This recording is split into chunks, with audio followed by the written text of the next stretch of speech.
സന്തോഷമുള്ള ഒരു മജ്‌ലിസാണ് ഈ മഹത്തായ മജ്‌ലിസ്. സൂചിപ്പിച്ച പോലെ പലരും പല മജ്‌ലിസുകൾ നടത്തുന്നുണ്ടെങ്കിലും നമുക്കറിയാം മദനിയ മജ്‌ലിസിനെ സംബന്ധിച്ചിടത്തോളം കേവലം കാണാതെ പഠിച്ച കുറെ ദിക്റുകളും സ്വലാത്തുകളും ചൊല്ലി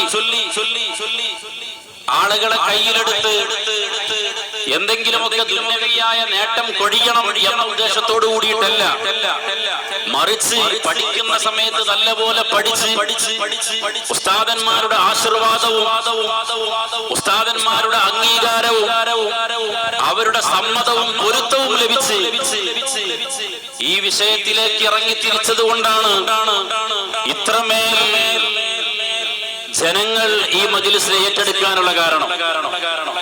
അല്ലാഹു സുബ്ഹാനഹു വ തആല ഈ മജ്‌ലിസിന്റെ ബറക്കത്ത് കൊണ്ട് സാധുക്കളായ നമ്മുടെ ഒക്കെ എല്ലാ ഹലാലായ മുറാദുകളും അല്ലാഹു തആല ഹസൂലാക്കി തരട്ടെ.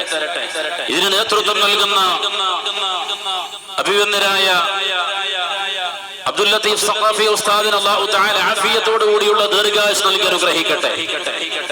അവിടുത്തെ എല്ലാ പ്രവർത്തനങ്ങളും അല്ലാഹു സുബ്ഹാനഹു വ തആല ഖബൂൽ ചെയ്യട്ടെ. അൽഹംദുലില്ലാഹ്. പൈമ്പച്ചാലിൽ വെച്ച് നടക്കുന്ന മഹത്തായ അജ്മീർ ആണ്ട് നേർച്ചയുടെ അജ്മീർ മൗലിദിന്റെ 10ാം വാർഷികത്തോടനുബന്ധിച്ച് പ്രിയ സുഹൃത്ത് സുഖൈഫി ഉസ്താദ് ലത്തീഫ് സഖാഫി ഉസ്താദിനെ ക്ഷണിച്ചപ്പോ ക്ഷണം സ്വീകരിച്ച് ഇങ്ങോട്ട് വരികയും നല്ലപോലെ നമുക്ക് ആവശ്യമായതെല്ലാം പറഞ്ഞു തരികയും ചെയ്തു. ഈ മഹത്തായ മജ്‌ലിസിനെ സംബന്ധിച്ചിടത്തോളം ഇവിടെ നടക്കുന്ന പരിപാടിയെ സംബന്ധിച്ചിടത്തോളം ഈ പരിപാടി ഇത്രമേൽ ഉഷാറാവാനുണ്ടായ കാരണം മറ്റൊന്നുമല്ല, സുഖൈഫി ഉസ്താദിന്റെ ആത്മാർത്ഥമായ പ്രവർത്തനത്തിന്റെ ഫലമാണ്. കഴിഞ്ഞ വർഷം ഈ മഹല്ലിൽ നിന്നും വിട പറഞ്ഞതാണ്. കഴിഞ്ഞ വർഷം പൈമ്പച്ചാൽ മഹല്ലിൽ നിന്ന് വിട പറയുകയും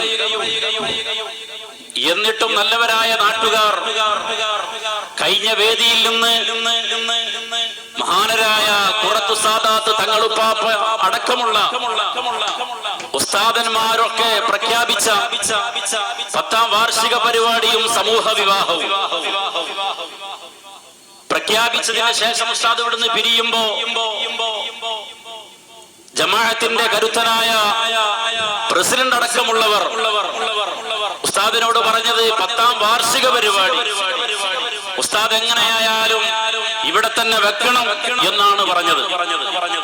നമുക്കറിയാം പല മഹല്ലുകളിലും ഉസ്താദന്മാരെ പിരിച്ചുവിട്ടാൽ എത്ര വർഷം സേവനം ചെയ്തവരാണെങ്കിലും കറിയിലുള്ള കറിവേപ്പില വലിച്ചെറിയുന്നത് പോലെ വലിച്ചെറിയുന്നത് നമുക്ക് കാണാറുണ്ട്.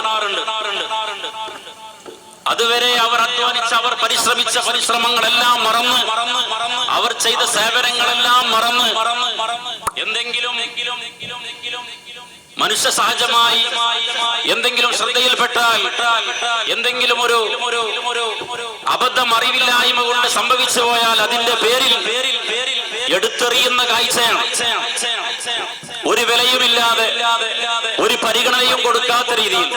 എന്നാൽ പൈമ്പച്ചാൽ മഹല്ലിനെ സംബന്ധിച്ചിടത്തോളം എന്തുകൊണ്ടും മാതൃകയാണ്. എന്റെ ഓർമ്മയിൽ ഇങ്ങനെ ഒരു